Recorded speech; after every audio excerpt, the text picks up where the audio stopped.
Bonjour. Est-ce que vous allez bien? Oui, super. Bienvenue à l'Église 180. Je m'appelle David Chouinard, je suis le pasteur de l'Église 180. On est content de vous accueillir et vous avez vu le nouveau thème qu'on va commencer ce matin. Nouveau zèle, un nouveau zèle que Dieu nous a donné. C'est la mini-série qu'on va commencer pour les prochaines semaines qui va chevaucher. Je vous ai parlé dans les semaines passées les diverses phases que l'on a. Alors, je ne parlerai plus longuement en ce qui concerne les phases, la mission et puis ces éléments-là. Très bientôt, tantôt j'aurai quelques annonces à la fin que je vais parler sur ces éléments-là. Puis je vais expliquer un petit peu plus sur ce qui s'en vient en ce qui concerne la mission, la vision, les valeurs. Mais les dimanches matins, on n'abordera plus tant cet aspect-là qui ressemblait un peu à une présentation, un mode conférence. Mais je vais entrer ce matin dans cette mini-série Nouveau zèle qui va nous amener à découvrir la personne de Dieu et à découvrir finalement c'est quoi qui nous emmène ce zèle que l'on a pour Dieu, de le servir. Pourquoi, par exemple, que je vais servir Dieu? C'est quoi qui me motive à le faire? C'est quoi ma motivation à croire en Dieu, à le suivre ou à l'obéir? Quelles sont mes motivations à ça? Et si je ne connais pas Dieu, si Dieu, pour moi, je ne suis pas familier à l'Église et c'est une des premières fois que je viens, bien, ça serait quoi ma motivation? Pourquoi est-ce que je commencerais à m'intéresser à la personne de Dieu et à le redécouvrir ou à le découvrir? Donc, c'est ça qu'il y a comme objectif avec la mini-série qui s'en vient, Nouveau zèle. Un nouveau zèle que Dieu nous a donné. Et on va aller creuser, dans le fond, de nos motifs. C'est quoi qui nous motive à servir, à partager notre foi, à venir à l'Église? Quels sont ces motifs-là? Et pour qu'on puisse revenir justement au fond des choses, de ce zèle que Dieu a placé au plus profond de notre cœur pour qu'on lui appartienne. Ce matin, une chose que j'aimerais qu'on retienne à travers cette série Nouveau zèle, Dieu nous rend flambant neufs. Dieu nous rend flambant neufs. Il fait quelque chose avec nos vies qui est complètement nouveau.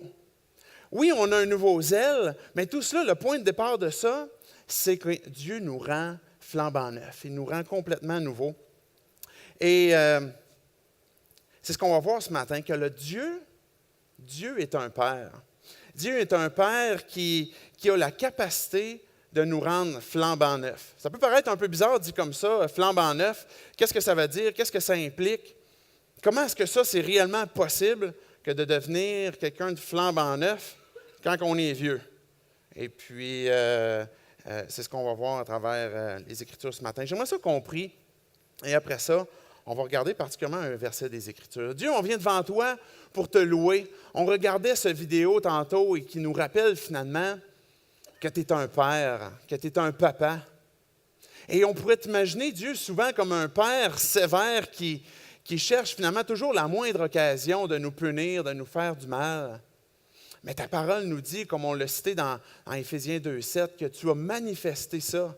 Que toi, papa, tu as manifesté ta grâce pour nous révéler finalement ta richesse, la richesse de ta grâce. Et c'est ce qu'on veut ce matin, ouvrir nos cœurs, ouvrir nos pensées. On veut te rencontrer, toi. On veut entendre parler de toi, entendre parler de ta grâce. Si Dieu, tu n'es pas ce Père si sévère que l'on peut imaginer, montre-nous ce matin quel papa tu peux être pour nous. Et si ce matin, on a des pensées dans nos cœurs que tu connais Dieu, qu'avec ton esprit, que tu puisses venir détacher ces pensées qui sont erronées à toi, qui ne sont pas selon ce que tu nous enseignes, et qu'on puisse être délivré par la vérité. Et tout ça, c'est par le nom de Jésus-Christ que je prie. Amen. À un moment donné,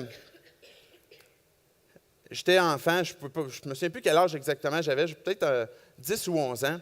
Et mes parents étaient sortis pour faire des commissions, et c'est ma grande sœur qui me gardait. Ma grande sœur a 6 ans plus vieux que moi, et puis donc elle avait 16 ans. Et puis, mettons, j'avais 10 ans, elle avait 16 ans. On était quand même capable de chicaner, même s'il y avait une différence d'âge. Et puis, surtout qu'en plus, quand elle devenait ma gardienne, c'était encore plus difficile de la tolérer. Donc, à un moment donné, elle s'est tannée de moi, puis elle a dit là, dehors de la maison, tu t'en vas jouer dehors. Et puis là, moi, je voulais vraiment rien savoir. Fait que là, ma sœur m'a pris de force, elle m'a tiré, elle m'a amené jusque dehors, puis elle a fermé la porte et elle a barré la porte. Mais ça a fait de quoi en dedans de moi, comme si je n'étais pas content vraiment. Là, je sentais ça grandir en dedans de moi. Mais là, tout ça se passe dans un quart de seconde. Mais dans ma tête, ça se passe au ralenti. Puis là, la haine que j'ai pour ma soeur, puis elle est qui, elle, pour me mettre dehors, puis m'embarrer dehors? Et là, je me lance avec mon poing, puis paf! Je pète la vitre de la porte principale pour rentrer, pour pouvoir entrer dans la maison. Puis là, à l'instant que je réalise que j'ai cassé la vitre, je me dis, ben voyons donc, hey, mon père, il va me tuer. Mon père, il va me tuer. Et devenez la suite de l'histoire, je suis encore là pour vous parler. Il ne m'a pas tué. Combien de fois j'ai pu penser dans ma tête où je me suis dit, eh boy, mon père, il va me tuer. Une des premières fois que mon père m'a prêté sa minivan, une Chevrolet Astro. Ça n'a pas de bon sens, ça. Et je me souviens avoir reculé avec le Chevrolet Astro dans une entrée de cour un peu trop étroite et d'avoir arraché le miroir côté conducteur en reculant. Et encore une fois, cette pensée qui m'est venue en tête et j'étais plus âgé, mon père, il va me tuer. Aujourd'hui, je suis moi-même un père. Je ne sais pas ce que mes enfants pensent de moi, s'ils s'imaginent des fois que je vais les tuer ou quoi que ce soit. J'espère que non. Mais ces pensées-là, des fois, sont dans nos têtes où on imagine notre père comme étant tellement dur et puis à un point que, par exemple, son miroir ou la fenêtre de la porte est plus importante que ma vie. Et là, je m'imagine toutes sortes de choses. On peut avoir cette pensée-là, des fois, à l'égard de Dieu, où ce qu'on se dit, Dieu, est-ce que tu es un père qu'à partir du moment où ce que je vais faire la moindre chose de travers, tu vas me frapper dessus, tu vas m'en vouloir, tu vas me tordre le cou, et d'avoir cette pensée à l'égard de Dieu, et comme je priais tantôt, et je prie cette prière-là pour moi régulièrement, bien, on a des pensées tordues à l'égard de Dieu. Dieu est un père, est un papa. Dieu est un papa qui aime ses créatures, qui aime évidemment ses enfants, qui sont devenus ses enfants par sa volonté. À cause du sacrifice de son Fils qui a donné, la foi qu'on a placée en lui, on devient ses enfants. Mais il aime aussi toute personne qui est sur la terre et qui appelle à lui, puis qui dit, je veux qu'on ait une relation ensemble. Dieu il nous rend flambant neufs. Mais pour s'imaginer que Dieu nous rend flambant neufs, il faut commencer premièrement à croire que Dieu m'aime. Dieu est un père qui m'aime. Comme mon père m'a aimé et qui m'a laissé la vie sauve quand j'ai arraché son miroir ou j'ai cassé sa fenêtre, mais encore plus vrai à l'égard de Dieu. J'aimerais vous montrer un premier verset. Si quelqu'un est en Christ, il est une nouvelle créature.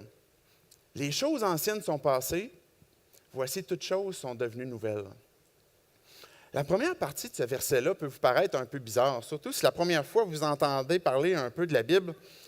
Si quelqu'un est en Jésus-Christ, si quelqu'un est en Christ, il est une nouvelle créature. Peut-être même si vous êtes habitué de venir à l'Église, vous êtes croyant, même quand on pense à cette phrase-là, c'est particulier, pour ne pas dire bizarre. Si quelqu'un est en Jésus-Christ, il est une nouvelle créature. Pour que Dieu nous rende flambant neufs, il faut d'abord et avant tout comprendre et croire que Dieu est un artiste. Que Dieu est un artiste. Si quelqu'un est en Christ, il est une nouvelle créature. J'ai apporté la définition de ce que c'est un artiste. On a toute une idée quand même de ce que c'est, mais je trouve intéressant que certains mots-clés doivent ressortir pour définir ce que c'est un artiste. Alors, définition Wikipédia, je ne sais pas si vous donnez la crédibilité à ça, mais c'était quand même intéressant. Un artiste est un individu faisant une œuvre, cultivant ou maîtrisant un art, un savoir, une technique, et dont on remarque entre autres la créativité, la poésie, l'originalité de sa production, de ses actes, de ses gestes. Ces œuvres sont source d'émotions, de sentiments, de réflexion, de spiritualité. C'est intéressant aussi, hein, même Wikipédia implique ça, spiritualité ou de transcendance. Dieu est un artiste qui crée une œuvre, qui manifeste certainement de l'émotion, des sentiments. Si on prend un paquet de notes, des notes de musique, si vous êtes musicien, même si vous n'êtes pas musicien, vous allez comprendre ce que je veux dire, on pourrait prendre les notes de musique et les mettre toutes dans un sac et puis les faire résonner ensemble et ça donnerait une cacophonie, c'est-à-dire qu'il n'y a rien de beau, de clair, d'agréable à entendre. Mais à partir du moment qu'un artiste, un musicien, prend ces notes-là, aussi nombreuses qu'elles puissent être, puis décide de les placer, par exemple, sur une portée, d'en combiner une, deux et trois ensemble, d'en faire, par exemple, un accord, de combiner comme ça plusieurs, finalement, portées, et d'avoir peut-être des paroles qu'on peut mettre là-dessus tout d'un coup. Ce sac de notes-là, qui est un paquet de notes qui ne donne rien de beau et d'intelligent, quand il est placé intelligemment par un artiste, on entend une mélodie, un chant, une chanson qui peut apporter toutes sortes d'émotions et d'une qualité, dépendamment de nos goûts musicaux, qu'on va apprécier. Mais un artiste, c'est quelqu'un qui va user justement de sa créativité, qui va faire une œuvre. Et j'aurais pu parler, par exemple, d'un peintre. On peut prendre toutes les couleurs, les mettre ensemble, et ça va donner une espèce de brun, mauve, ou je ne sais pas trop quoi. On a tout essayé ça à un moment donné. Hein? Mais la même chose, un artiste peintre qui va prendre les couleurs et les placer au bon endroit va réussir à faire quelque chose de beau. Dieu est cet artiste-là, qui a la capacité de prendre nos vies, qui peut ressembler des fois à un paquet de couleurs toutes rassemblées ensemble, et d'en faire une œuvre d'art, de nous rendre flambant neufs. Ça, c'est la capacité que Dieu a sur ta vie. C'est la capacité que Dieu a sur ton cœur, sur tes pensées. Et quand on n'est pas artiste, si je ne suis pas musicien, par exemple, et puis je me dis comment je peux faire pour prendre ces notes-là et faire quelque chose de beau et d'intelligent, je suis dépassé et puis finalement, je suis découragé aussi. Mais quand quelqu'un a la compétence de prendre ça et d'en faire une œuvre d'art, c'est différent. Et ça, c'est la capacité que Dieu a, de prendre nos vies et d'en faire une œuvre d'art. Si quelqu'un est en Jésus-Christ, c'est une nouvelle créature. Regardez, j'ai apporté un autre texte d'Ésaïe. Ésaïe 64. C'est un verset, vous allez trouver qu'il rentre dedans un peu, mais je veux quand même qu'on prenne le temps de regarder. Nous sommes tous devenus comme des objets impurs. Et toute notre justice est pareille à un habit taché de sang. Nous sommes tous aussi fanés qu'une feuille, et nos fautes nous emportent comme le vent. Il n'y a personne qui fasse appel à ton nom, qui se réveille pour s'attacher à toi. C'est que tu t'es caché à nous et tu nous laisses nous liquéfier par l'intermédiaire de nos propres fautes. Je vais arrêter là pour un instant. Je disais tantôt que ce verset-là rentre dans les dents un petit peu. Ce que ce texte-là est en train de nous dire, c'est ce que Dieu est en train de déclarer sur ma vie, sur chacun de nous. C'est qu'on a besoin d'avoir cet artiste qui va venir mettre les mains sur nos vies pour nous transformer. Parce que finalement, nos vies ressemblent à un paquet de couleurs qui ont toutes été rassemblées ensemble et qui donne, il dit, nous sommes tous devenus comme des objets impurs. Toute notre justice apparaît à un habit taché. Personne ne se lève le matin et se dit, il me semble que je filerais mettre mon linge sale le matin. Sauf si c'est le seul linge qu'on a à mettre. Bien, finalement, c'est un peu ce que Dieu nous dit. C'est comme si on a juste un vêtement à mettre, puis c'est un vêtement qui est taché. Bien, Dieu, es-tu vraiment capable, là, tu sais, taché de sang, c'est pas évident de faire partir du sang là, sur un vêtement, là. Vas-tu vraiment être capable de nettoyer ces vêtements-là? Est-ce que Dieu a cette capacité-là? Et il continue en disant, nous sommes tous aussi fanés qu'une feuille et nos fautes nous emportent comme le vent. Je ne sais pas si vous vous souvenez, vendredi dernier, il y a eu du vent, il y a eu une tempête de vent. C'est drôle parce que jeudi, les événements sont très rapprochés. Je regardais mon terrain. J'avais tout pris le temps de ramasser les feuilles là, une couple de semaines avant. Mon terrain était tout beau, mais j'avais oublié qu'il restait encore des feuilles dans mes arbres. Et puis, jeudi dernier, je regardais mon terrain. Je dis, on dirait que je n'ai même pas ramassé mes feuilles. Ça n'a pas de bon sens. On dirait que c'est comme si je n'avais pas travaillé. Et tout était retombé encore une fois. Et là, vendredi, tempête de vent. Et qu'est-ce qui arrive? Ça souffle dans les feuilles s'en vont, mais moi, je ne m'en rends pas compte jusqu'à hier, où je regarde mon terrain, je dis, voyons donc, quelqu'un qui s'est amusé à venir ramasser mes feuilles. C'est qui? Qui c'est qui est venu voler mes feuilles? Et puis là, je réalisais finalement, il était tout rendu chez mon voisin, fait que c'était une bonne chose. Mais ces feuilles-là, il n'y a pas personne qui est attaché à nos feuilles, là. Si vous avez des feuilles mortes sur votre terrain et qui sont emportées par le vent, il n'y a pas personne qui va être déçu de dire « Hey, j'ai perdu mes feuilles, c'est donc bien décevant. » On va tout être content que ces feuilles-là vont être débarrassées.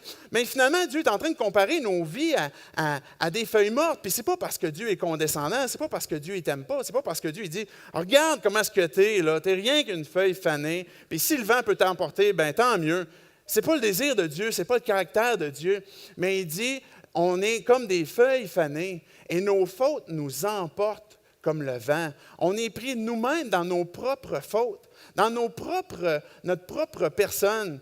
Et puis là, il va continuer en disant, c'est que tu t'es caché à nous et tu nous laisses nous liquéfier par l'intermédiaire de nos propres fautes.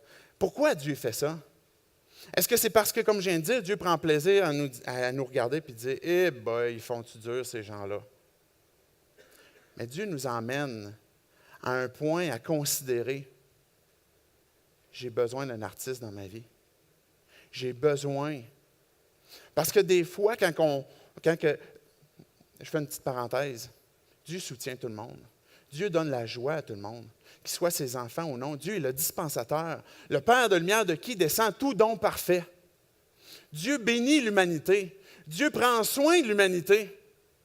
Et à plus forte raison aussi de ses enfants. Les Écritures nous disent ça, par exemple, dans Acte 14 ou Acte 17, je n'ai pas le verset par cœur. Mais Dieu prend soin de son humanité. Mais il y a un moment donné où ce que Dieu il nous emmène à considérer la réalité de nos vies et dire, j'ai rien qu'un set de vêtements à mettre. Je suis comme une feuille fanée qui finalement est emportée par ses propres fautes, comme le vent le fait. Et Dieu, c'est que tu t'es caché à nous et nous laisser nous liquéfier par l'intermédiaire de nos propres fautes. Mais jamais Dieu laisse aller jusqu'au maximum sans vouloir intervenir. Jamais Dieu nous laisse aller jusqu'à la mort et dire « J'ai plus rien à faire avec toi, j'ai plus rien à faire, je ne veux plus rien savoir. » Dieu intervient toujours. Regardez le verset 7. Reste au verset 7. « Cependant, Éternel, c'est toi qui es notre Père. » Dieu est un papa. Il faut arrêter de s'imaginer que Dieu va te tuer, parce que ce n'est pas ça la volonté de Dieu. Dieu ne veut pas te tuer, il veut te donner la vie. Est-ce que c'est la mort du méchant que je veux, que nous dit Ézéchiel? Non, mais qu'il se repente et qu'il vive. Mais je continue. C'est toi qui es notre Père. Nous sommes l'argile. Tu es notre potier. Nous sommes tous l'œuvre de tes mains. Dieu est un artiste. Ce côté artiste que tu peux avoir, que moi, je n'ai pas, malheureusement, j'aimerais ça être des fois un petit peu plus artiste, mais des fois, certains d'entre nous, on est plus artistes. Mais même ça est une chose qui vient de Dieu. Dieu est artiste, premièrement. Et ce qu'il nous dit, c'est, on est l'argile, et c'est lui le potier. Et le potier travaille avec l'argile. Le potier travaille l'argile, le transforme. Et cette boule d'argile, qui n'a aucune forme et aucune utilité, après qu'elle soit passée entre les mains du potier, devient finalement une œuvre utile.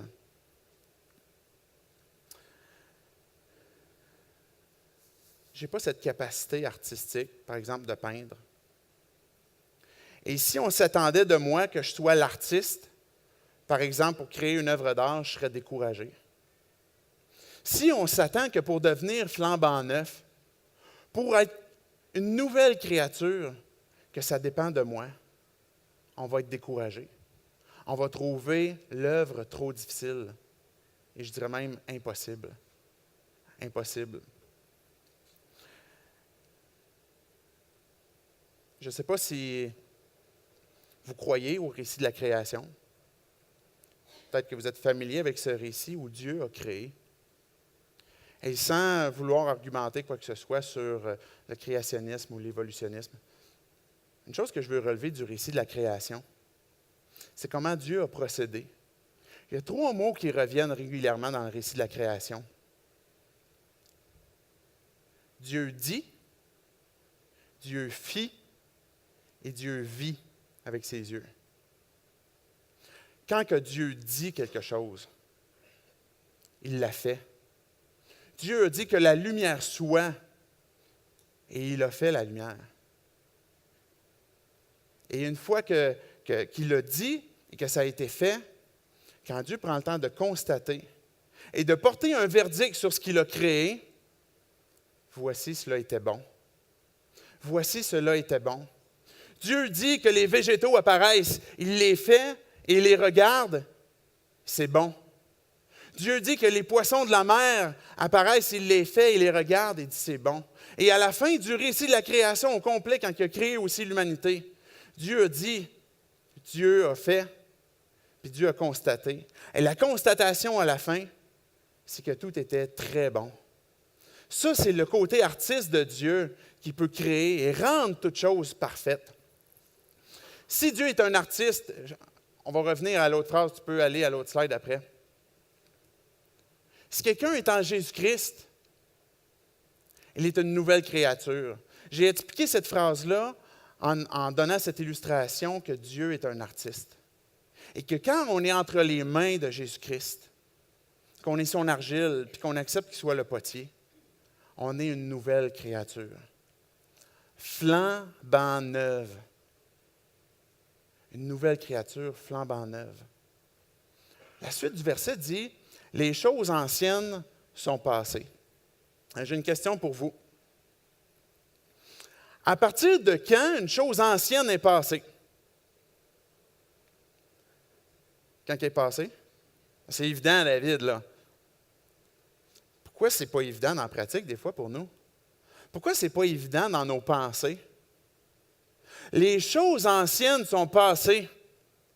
Ça prend combien de temps? Combien de mortification? Combien de culpabilisation? Combien de, je ne sais pas, mettez tout ce que vous voudrez. Ça prend combien de temps pour que ce qui est ancien soit passé? Que les choses anciennes soient passées. Ça, c'est l'œuvre de Dieu qu'il fait. J'ai un film, mon film préféré, j'ai une confession à faire. Mon film préféré, c'est Retour vers le futur.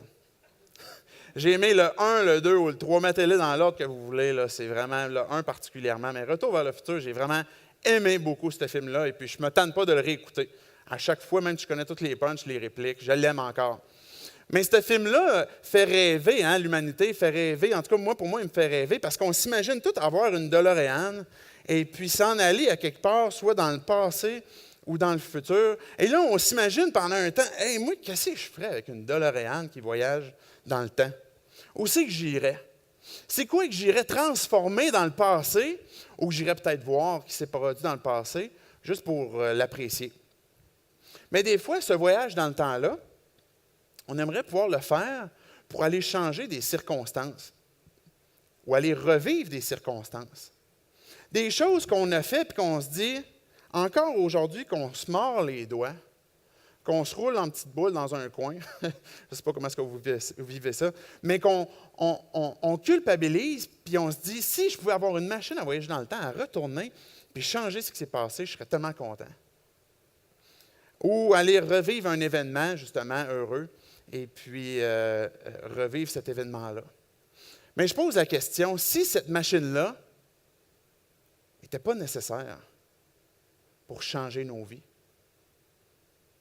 l'humanité a rêvé souvent que de pouvoir contrôler le temps, que de pouvoir aller dans le passé ou aller dans le futur, quoi que ce soit, mais on n'a pas le choix de faire avec. En tout cas, jusqu'à présent, on n'a aucun contrôle sur le temps, sinon que de reculer l'heure quand on arrive le 3 novembre.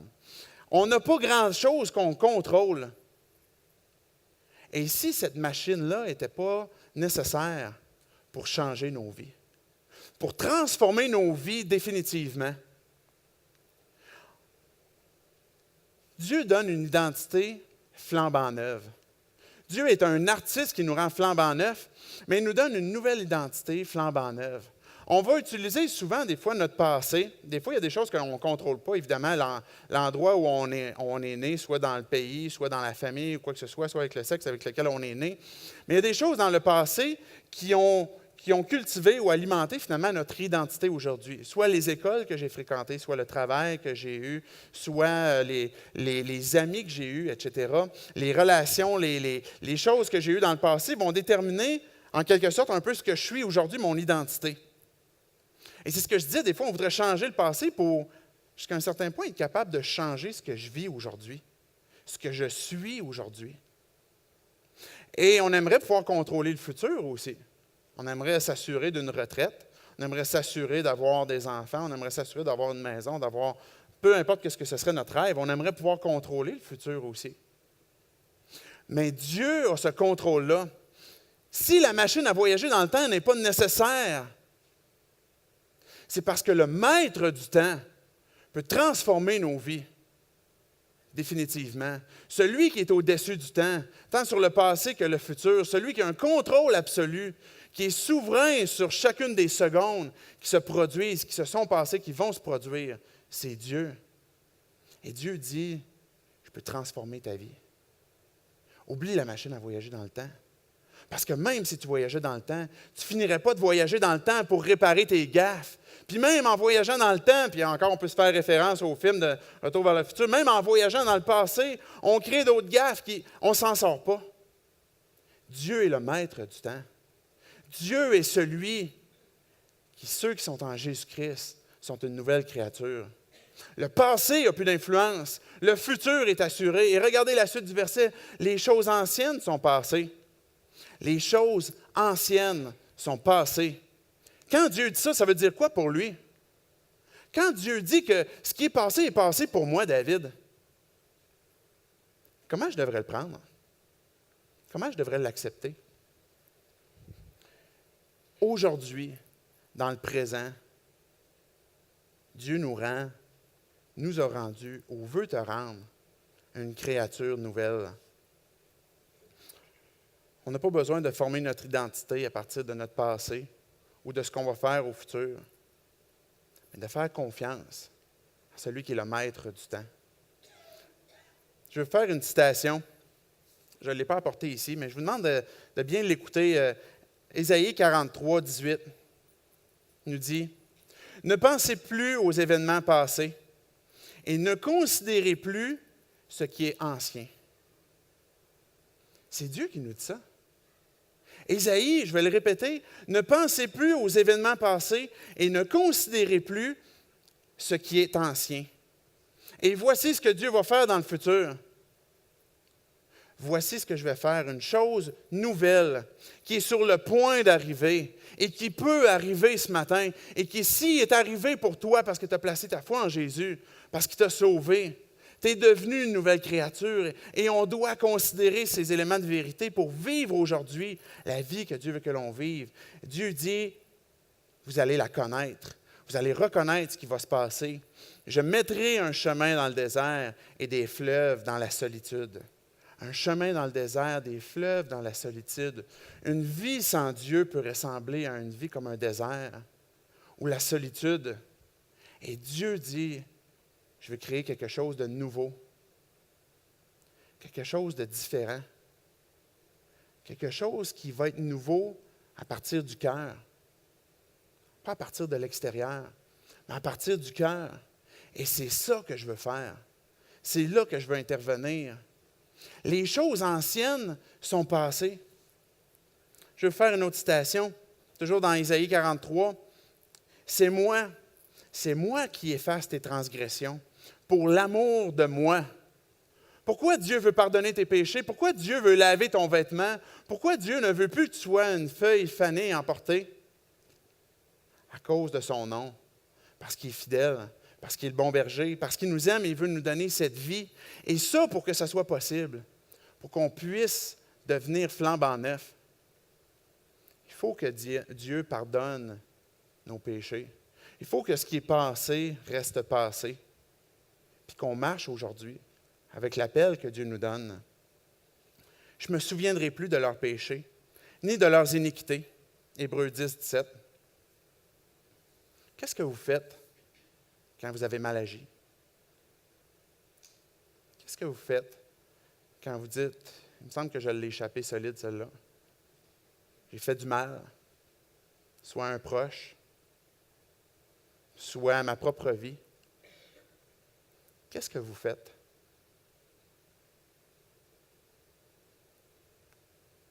Si tu es un enfant de Dieu, les iniquités sont pardonnées. si tu fais encore le mal, Dieu est fidèle et juste pour te pardonner. À cause de lui, Dieu continue de pardonner. Pas à cause de toi, pas à cause de tes mérites, pas à cause que tu as été suffisamment obéissant hier puis avant-hier qu'aujourd'hui, Dieu va un peu plus te pardonner. Sur quelle base que Dieu te pardonne? Sur quelle base que quand tu confesses, quand tu agis encore mal, que Dieu il est fidèle et juste pour pardonner? C'est à cause de lui. C'est à cause de son obéissance. C'est à cause de cette nouvelle identité qu'il t'a donnée, à cause de son Fils Jésus-Christ. Si mon encouragement, si ma motivation, mon zèle dépend de mon obéissance, dépend de ma ferveur, dépend de ma fidélité, je vais être souvent déçu, souvent découragé. Cette nouvelle identité flambant neuve que Dieu t'a donnée, que Dieu veut te donner, c'est celle de Jésus-Christ. C'est dans cette identité-là qu'il veut que tu marches, qu'il veut que tu avances, qu'il veut que tu lèves la tête, dire je dois confesser si c'est nécessaire, et avancer, et de marcher avec cette nouvelle identité que Dieu t'a donnée. Est-ce que Dieu, ton Père, va te tuer quand tu vas avoir arraché son miroir, tu vas avoir cassé sa vitre? Non, parce que le désir de papa, c'est oui, on a des choses à apprendre. Oui, il y a des choses, on a des leçons à tirer. Mais jamais papa va te tuer. Jamais papa va te battre à mort. Cette nouvelle identité, l'encouragement, le nouveau zèle que l'on a dans le fond de notre cœur dépend de cette nouvelle identité que l'on a en Jésus-Christ, de son obéissance, de sa personne. Quel Dieu est semblable à toi? Je suis en train de citer Michée 7, qui pardonne l'iniquité, qui oublie les péchés du reste de ton héritage. Il ne garde pas sa colère à toujours, car il prend plaisir à la miséricorde. Un autre grand mot biblique, de ne pas donner ce que je mérite. Dieu prend plaisir de ne pas te donner ce que tu mérites. Car il prend plaisir à la miséricorde. Il aura encore compassion de nous. Il mettra sous ses pieds nos iniquités. Tu jetteras au fond de la mer tous leurs péchés. Ça, c'est ce que la vérité dit. C'est ce qu'il est déclaré au sujet de Dieu, qui prend plaisir à pardonner, qui prend plaisir à éloigner de lui nos iniquités, à les mettre sous ses pieds. Et ce que l'on a à faire, c'est aller devant lui, dire « J'ai besoin de toi. Je suis dans une situation où je ne suis pas capable, Dieu. Je suis dans une situation où je n'ai pas le contrôle. Ça revient, ça recommence, ça recommence. » Dieu va prendre plaisir à la miséricorde, à la compassion, pas à cause de toi, à cause de lui. Dieu sera toujours fidèle et juste pour pardonner, pour relever et dire « Dieu, j'ai un zèle nouveau dans le fond de mon cœur, à cause que tu m'as rendu flambant neuf, et les choses anciennes sont passées, et voici toutes choses sont devenues nouvelles. » Juste avant qu'on voit la dernière partie du verset, une dernière citation que je vais vous faire. Philippiens 3:13 nous dit « J'oublie ce qui est derrière », c'est Paul qui parle. « J'oublie ce qui est derrière moi et m'efforce d'atteindre ce qui est devant moi. » J'oublie ce qui est derrière moi et je m'efforce d'atteindre ce qui est devant moi. Ça demande des efforts. Les efforts, ce n'est pas d'avoir une motivation de devenir une meilleure personne pour que Dieu me tolère un peu plus. Mais c'est dire, quand que Dieu me dit que ça s'est passé, j'oublie ce qui est derrière moi et je m'efforce d'atteindre ce qui est devant aussi. Le seul contrôle que l'on a sur notre passé, oubliez la machine à voyager dans le temps. Le maître du temps peut transformer ta vie. Et le seul contrôle que tu as sur ton passé, c'est de venir devant Dieu, dire « Dieu, je t'abandonne ma vie, mon passé, mon futur, puis mon présent. » Et quand tu as fait ça, tu es devenu une créature nouvelle en Jésus-Christ. C'est le seul contrôle que l'on a. Prends tout ce qui constitue ma vie, mon passé, puis des fois on prend nos vies, puis on regarde nos vies, puis on ramasse ça, puis on a l'impression des fois ça pourrait être en lambeaux, ça ne pourrait pas être exactement comme on le voudrait. Tout n'est pas à perfection. Et des fois, nos vies peuvent ressembler à une grosse boule. Fais confiance à Dieu. Il sait quoi faire avec. Parce que cette grosse boule d'argile, Dieu est un artiste qui peut te rendre une créature nouvelle, flambant neuve, avec une nouvelle identité. Fais-lui confiance. Si tu es un enfant de Dieu ce matin, que tu viens, ça fait longtemps que tu as placé ta vie à Jésus-Christ entre ses mains, renouvelle cette confiance-là en lui. Vis comme une nouvelle créature, pas avec les choses du passé, mais voici, toutes choses sont devenues nouvelles. Parce que si quelqu'un est en Jésus-Christ, il est une nouvelle créature. Les choses anciennes sont passées. Voici, toutes choses sont devenues nouvelles. Quel contrôle est-ce que l'on a pour plus tard? Quel contrôle est-ce que l'on a pour cet après-midi? Rien. Sinon, le contrôle que l'on a, c'est de dire à Dieu, je te fais confiance. Prends ma vie, puis mon avenir est assuré. Parce qu'il est dans ta sûre main. Et Dieu, on le décrit dans Romains 16, comme le Dieu de l'espérance. Le Dieu de l'espérance. Quelle sera ton espérance? Une espérance certaine. La foi, c'est la confiance pour le présent, parce que je donne comme confiance à Dieu. L'espérance, c'est la confiance que je place à Dieu pour ce qui s'en vient. Mais c'est toujours la même confiance que j'ai. Quand on est une nouvelle créature, toute chose est devenue nouvelle.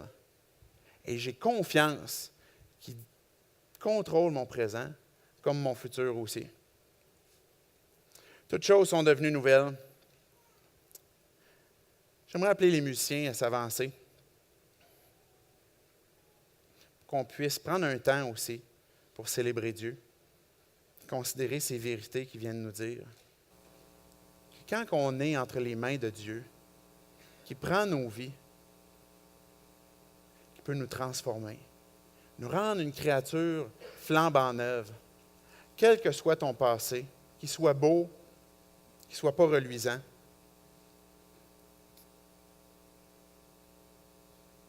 Pour que toute chose soit devenue nouvelle, ça n'a rien à voir avec les vêtements. Ça n'a rien à voir avec les vêtements que tu vas changer. Une nouvelle façon que tu vas t'habiller, ça n'a rien à voir. Pour devenir une nouvelle créature, ça n'a rien à voir avec un changement d'église. Devenir une nouvelle créature, ça n'a rien à voir avec un changement de langage. Ça n'a rien à voir avec un nouvel accent que tu pourrais prendre pour avoir un accent spirituel, si ça existe. Ça n'a rien à voir avec la grosseur de ta Bible.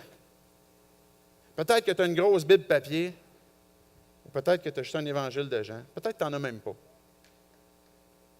Devenir une nouvelle créature, ça n'a rien à voir avec la grosseur de ta Bible. C'est ce qu'on appelle la religion. De chercher à transformer ce qui est à l'extérieur pour que l'intérieur paraisse mieux. Dieu est un Dieu authentique, un Dieu vrai, un Dieu qui aime la vérité. Dieu, ce qu'il veut faire, c'est créer un changement à l'intérieur de ta vie. Que certainement l'extérieur va être transformé, mais on ne transforme pas le cœur d'une personne en changeant l'extérieur. Dieu est authentique. Et il sait pertinemment que pour qu'on soit transformé, que quand il t'a transformé, c'est pas juste que j'ai enlevé ton vieux T-shirt ou qu'il t'a enlevé des piercings ou peu importe qu'est-ce que ce serait. Ça n'a rien à voir. Et qu'il t'a rendu flambant neuf dans ton cœur. T'a régénéré, renouvelé, transformé. Tu peux ce matin renouveler ou demander à Dieu, je veux que les choses anciennes soient passées. Jésus, je viens à toi parce que je crois que tu es le potier. Que je peux m'abandonner entre tes mains. Et je ne sais pas comment tu vas faire.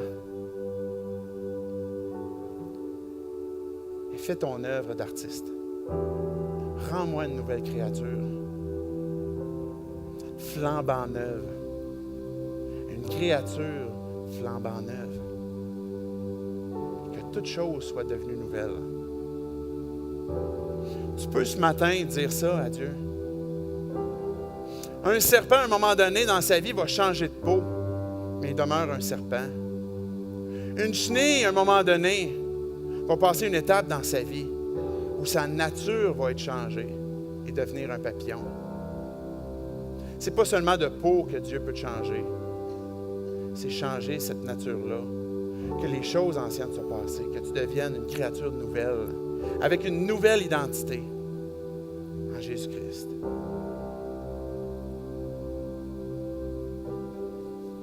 Peut-être que tu es ici ce matin, tu crois en Dieu,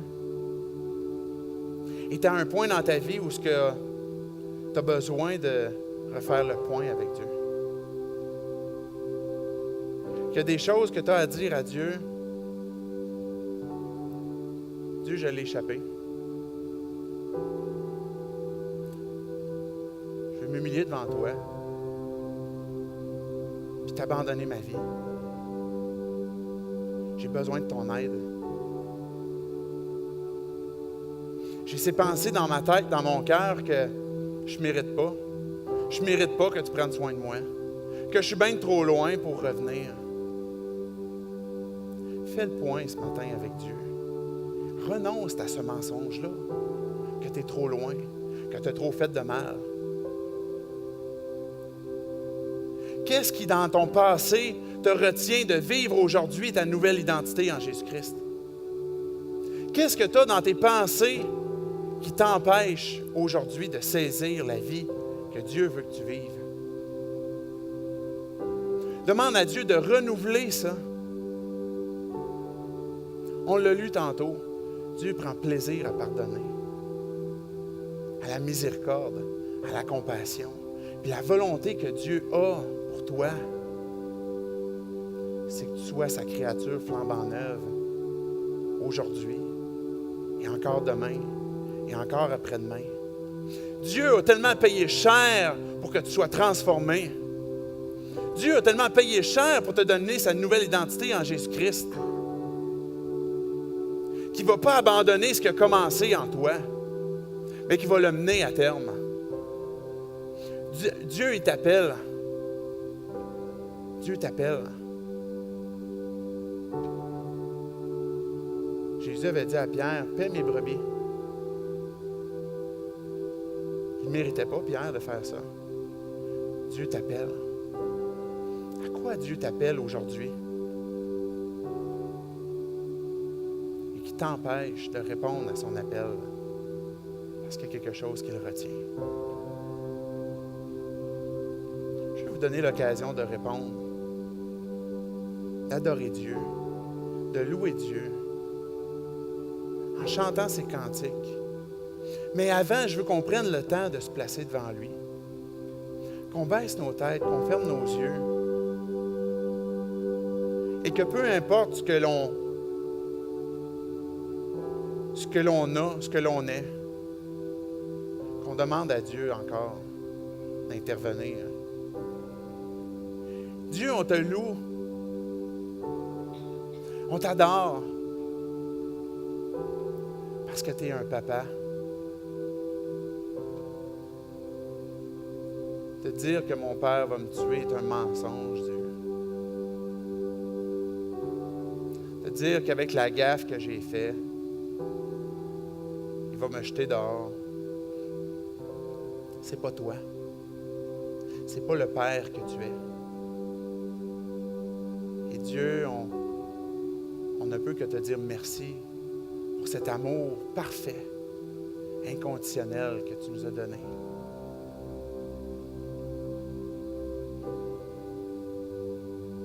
Dieu, tu me dis que tu peux prendre ma vie. Je t'ai jamais abandonné ma vie. J'ai entendu parler de toi, mais je t'ai jamais abandonné mon cœur, ma vie. Et ce matin, j'ai besoin que tu interviennes. Ma vie ne ressemble qu'à une boule d'argile que je ne suis pas capable et je n'ai pas la qualité d'un artiste pour la reprendre en main. Je ne suis plus capable, Dieu, de revenir constamment à ce qui me rend esclave et ce que je ne suis pas capable de me débarrasser. Et tu m'as dit tantôt que si je suis entre tes mains, Jésus, que tu es un artiste qui peut me rendre flambant neuf. Que les choses anciennes soient passées, que toute chose soit devenue nouvelle. Ce matin, Dieu, je m'abandonne entre tes mains. Je te fais confiance. C'est difficile pour moi parce que je l'ai toujours contrôlé, ma vie. Mais je t'abandonne mon passé. Le mal que j'ai fait, le mal que j'ai reçu et qui me fait encore mal. Sauve-moi, aide-moi.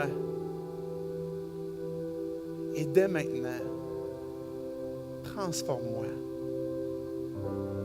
Jésus t'a payé tellement cher à la croix et tu l'as dit, tout est accompli. Et je comprends que je ne peux plus rien ajouter, que je ne peux plus rien contrôler. Jésus, prends ma vie.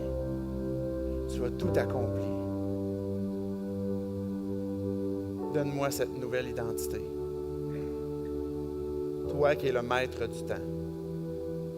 Donne-moi la vie. Donne-moi la vie. Et Dieu, on te prie aussi pour nous qui sommes tes enfants, qu'on a déjà placé notre confiance en toi. On veut se rappeler, comme Paul le disait, de se forcer à oublier ce qui est derrière nous. De faire le point, mais de s'efforcer aussi vers ce qui est en avant. C'est à cela ce matin que je m'engage, Dieu. Dieu, viens mettre le doigt dans ma vie pour me montrer ce qui m'empêche, ce qui me garde en arrière et ce qui m'empêche de répondre à ton appel. Montre-le-moi. Et Dieu, viens-moi en aide encore une fois. Abba Père, Papa, mon Papa, tu nous bénis, tu es glorieux, tu es saint et victorieux. Tu es celui qui donne la vie, celui qui a en horreur la mort, celui qui donne la liberté, celui qui brise les chaînes. Toute gloire t'appartient.